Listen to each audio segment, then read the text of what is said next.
Elias had always been a hard worker. But no matter how much effort he put in, it never felt like enough. Every morning, as he walked through the village, he would see others who seemed to be doing far better than him. His friend Adam, always at the top of the class, effortlessly grasped concepts that took Elias twice as long to understand. His neighbor Jonah owned the largest home in the village, with fields so vast they stretched beyond the horizon, while Elias struggled to make ends meet. Even among his peers, he saw young men training for races, their bodies moving with speed and grace, while he felt sluggish and weak in comparison. It wasn't that Elias lacked ambition. In fact, he pushed himself harder every day, waking before dawn, working long hours, sacrificing moments of rest to prove his worth. But the more he compared himself to those around him, the more invisible his own progress became. He wasn't blind to his achievements. He knew he had come far, but they seemed insignificant when measured against someone else's success. A quiet resentment began to build within him, not toward others, but toward himself. Why wasn't he as naturally gifted? Why did success seem to come so easily to them, while he had to struggle for every inch? This constant comparison drained him, not just physically, but emotionally. At night, as he lay awake staring at the wooden beams of his small home, his mind replayed every moment where he had fallen short. He convinced himself that he was lacking intelligence, lacking resources, lacking talent. He began to wonder if he was doomed to always be behind, chasing shadows that were forever out of reach. The joy he once found in learning, in working, in simply being, was now overshadowed by the gnawing fear that he would never be good enough. The worst part was that no one else seemed to notice his struggle. From the outside, Elias was just another young man trying to make a living. But inside, he was at war with himself. Every failure, every moment of self-doubt, every instance where he saw someone excelling in a way he couldn't, it all became proof of his inadequacy. The world, it seemed, had a place for extraordinary people. But where did that leave him? As the days passed, Elias withdrew into himself. He still worked, still went through the motions, but his heart was no longer in it. He couldn't shake the feeling that no matter what he did, he would always be in someone else's shadow. He longed for clarity, for some kind of answer to the question that haunted him: how do I stop feeling like I am never enough? It was in this state of quiet desperation that he first heard the whispers about a sage visiting the village. Master Joram. They called him a man of great wisdom, known for guiding people toward understanding life's deeper truths. Elias had never been one to believe in easy answers, but something in him stirred at the thought of speaking to the sage. Maybe, just maybe, there was something he hadn't yet seen. Maybe the life he had been living, the way he had been measuring his worth, wasn't the only way. With nothing to lose, Elias made a decision. At dawn the next morning, he would seek out the sage and ask him the question that had weighed on his soul for so long. And perhaps, for the first time in years, he would find a new way to see himself. The morning air was crisp as Elias made his way through the village, his mind heavy with the weight of his own thoughts. The night before, he had barely slept. Doubts crept into his mind, whispering that meeting the sage was foolish, that no words of wisdom could change the reality of his life. But a deeper part of him clung to the possibility that perhaps he had been looking at everything the wrong way. Perhaps there was something he was missing, something that could lift the invisible burden he had carried for so long. As he approached the center of the village, he saw a small crowd gathered beneath the ancient banyan tree. They stood in quiet reverence, listening intently to a figure seated on a simple wooden stool. Master Joram. The sage was nothing like Elias had imagined. There was no grandeur to him, no air of mystery or superiority. He was an old man dressed in plain robes, his presence calm yet commanding, his eyes filled with a knowing kindness. Elias hesitated. He had spent so much time believing that his struggles were his alone, that no one could understand the turmoil of feeling like he was never enough.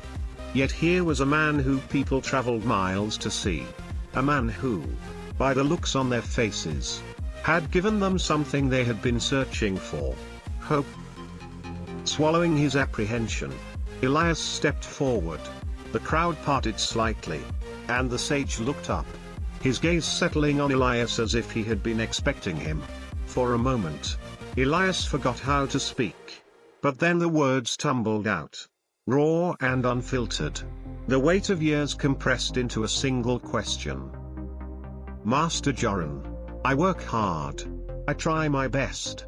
But it never feels like enough. There is always someone better, someone more successful. And when I see them, I feel like I will never measure up. No matter what I achieve, I only see what I lack. How do I stop feeling this way? Silence stretched between them. The sage studied him, his expression neither dismissive nor pitying. He nodded slowly, as if Elias's words were not new to him, as if he had heard them 1,000 times before in different voices, different lives. After a long pause, the sage spoke, his voice gentle yet firm. Meet me at the old tree near the river at dawn. There, you will find your answer. Elias blinked, momentarily caught off guard. He had expected advice, a teaching, something to grasp onto immediately. But the sage simply offered him a time and a place, as though the lesson could not be given in words alone. For a moment, doubt flickered in his mind. Was this just another meaningless search? Another hope that would dissolve into disappointment? But something about the sage's presence silenced that doubt. There was certainty in his words. Not the kind that demanded blind belief, but the kind that suggested Elias would have to seek the answer for himself. Without another word, Elias nodded and turned away. That night, for the first time in a long while, he didn't lie awake questioning his worth. Instead, his thoughts drifted to the river, to the old tree, to the mystery of what awaited him at dawn. Perhaps, just perhaps, tomorrow would bring clarity. As the first light of dawn stretched across the horizon, Elias made his way toward the old tree by the river. The air was thick with morning mist, and the sound of water flowing over smooth stones filled the silence. He had barely spoken since his encounter with Master Joran, but his mind had been restless. What could he possibly learn from a tree? Would he leave here with answers? Or would this be yet another futile attempt to silence the self-doubt that had followed him for years? When he arrived, the sage was already there, seated beneath the massive tree whose roots ran deep into the earth. It was ancient, its bark weathered by time, its branches wide and stretching toward the sky. Elias stood before it, uncertain of what he was supposed to see. Tell me, Elias, Master Joran said, his voice carrying the patience of someone who had seen many young men lost in their own uncertainty. What do you notice about this place? Elias took a deep breath, allowing his eyes to wander. The trees, he finally said. Some are tall. Some are small. Some bear fruit. Others don't. The sage nodded, as if he had expected this answer. And does it seem to you that the small tree envies the tall one? Or that the tree without fruit resents the one that does? Elias frowned, the simplicity of the question catching him off guard. He looked at the trees again, this time with different eyes. The towering cypress stood firm, unshaken by the wind. The fig tree was lower to the ground but bore ripe, golden fruit. The flowering shrubs filled the air with a soft fragrance, while the vines stretched endlessly, reaching for whatever they could grasp. No, Elias admitted, feeling something stir inside him. That would be ridiculous. The sage smiled. Yet that is what humans do every day. You measure yourself against another's path, another's gifts, as though you were meant to live their life instead of your own. But the cypress was never meant to bear fruit, and the fig tree was never meant to reach the sky. Each exists as it is, serving its own purpose. Elias felt a quiet understanding settle over him. But the sage was not finished. He gestured toward the river. "Look beyond the trees, Elias. Tell me what you see there." Elias turned, his gaze following the steady current of the river.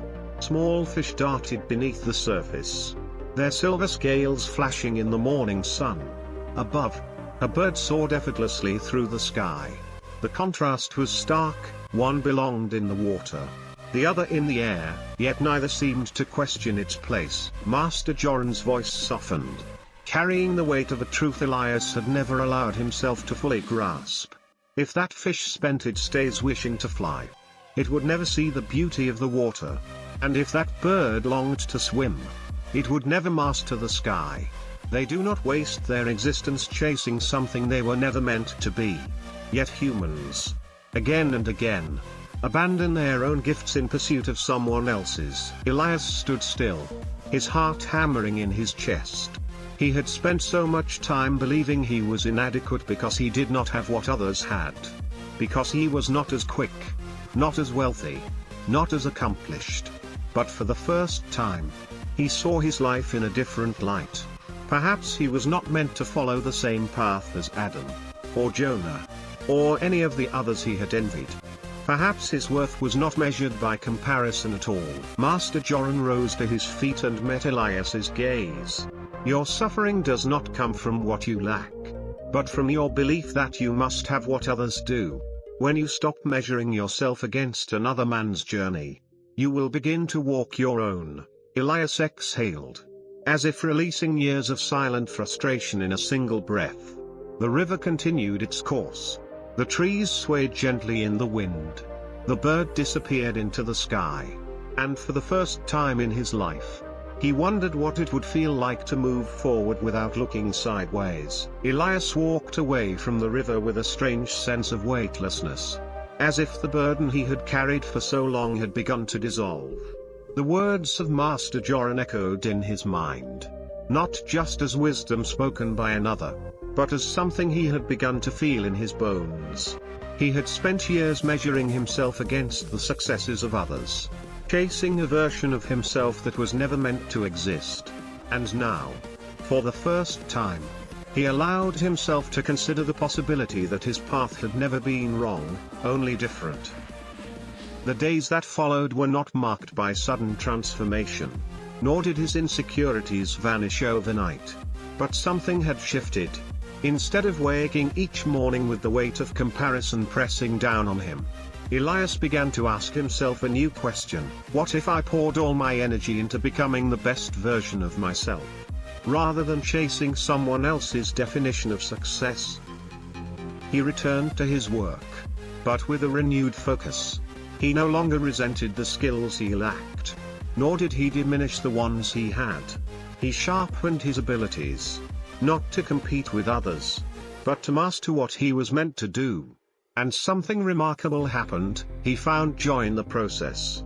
For the first time in his life, he was not working toward an imagined standard set by someone else. He was simply becoming more of himself. He noticed things he had never paid attention to before. The quiet pride he felt when he solved a problem on his own. The satisfaction of seeing progress, however small, in something he once struggled with. The way his mind felt clearer, his thoughts less consumed by the endless comparisons that had once dictated his every move. People in the village began to notice. Elias had always been hard-working, but now, there was something different about him. He no longer looked at others with quiet frustration or unspoken envy. He carried himself differently, with a quiet confidence that did not demand attention but was impossible to ignore. When he spoke, his words had certainty, not because he had all the answers, but because he no longer doubted the path he was on. There were still moments of hesitation, moments where the old habit of comparison threatened to resurface. But each time, he reminded himself of the trees, the river, the fish and the bird. He remembered the lesson that had been waiting for him all along. His worth had never been dependent on where he stood next to others. It had always been in the life that was uniquely his to build. As the seasons passed, Elias grew, not just in skill or success, but in the quiet understanding of what it meant to live fully. He no longer saw the accomplishments of others as reminders of his own inadequacies, but as proof that everyone was walking their own journey, just as he was. And there was peace in that. A peace he had once thought was reserved only for those who had reached the finish line, but had now realized could be found in the journey itself. One evening, as the sun dipped below the horizon, Elias found himself standing beneath the old tree by the river once more. He traced his fingers along its weathered bark, feeling its strength, its history. He had come here burdened by the question of why he wasn't enough. Now, he stood here knowing he always had been. He had simply been looking in the wrong place. As Elias stood beneath the old tree, watching the river carve its endless path through the valley, he felt something he had never known before, not just relief, not just understanding, but a profound sense of peace. He had spent so much of his life running, measuring, comparing, as if his worth could only be defined by how he stacked up against those around him. He had believed that success was a race, that fulfillment was something granted only to those who reached a certain height, acquired a certain wealth, achieved a certain recognition. But none of it had ever truly belonged to him, because he had been too busy chasing someone else's life to embrace his own. He closed his eyes and listened, to the wind moving through the leaves, to the steady rhythm of the river, to the quiet hum of the world that had always been there, unchanged by his fears. He thought of all the years he had wasted looking at another man's path, convincing himself that he had chosen the wrong one, never realizing that the only thing keeping him from fulfillment was the belief that he was meant to be someone else. A memory surfaced, one he had buried deep within himself.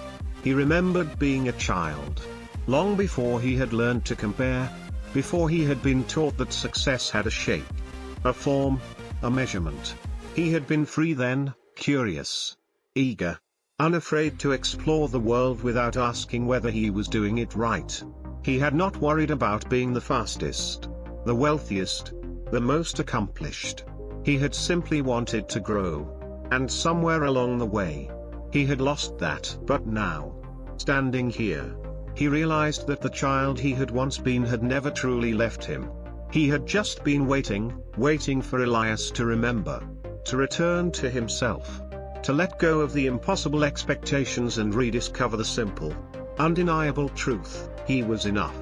Not because he had proven anything, not because he had reached some invisible milestone, but because he existed, and that alone was enough. He opened his eyes, watching as the last light of the sun stretched across the sky. The river did not question its course. The trees did not doubt their roots. The fish did not envy the bird. And the bird did not wish to swim. They simply were. And that was their greatest strength. For the first time in his life, Elias felt no urge to compare, no need to justify his place in the world. He did not wonder whether he was behind, ahead, or lost. He only knew that he was walking his path. And that was all that had ever mattered. When he returned to the village, people saw the difference in him. It wasn't his success that made them look twice, nor was it any great achievement that set him apart. It was the way he carried himself, the quiet confidence in his eyes, the way he moved through the world as though he no longer needed permission to belong. And when people asked him what had changed, what had given him the peace he now carried, he would smile and say only this: the sun and the moon do not compete, yet both shine in their time. Stop measuring your life by someone else's light. You were never meant to walk another's path. You were always meant to walk your own.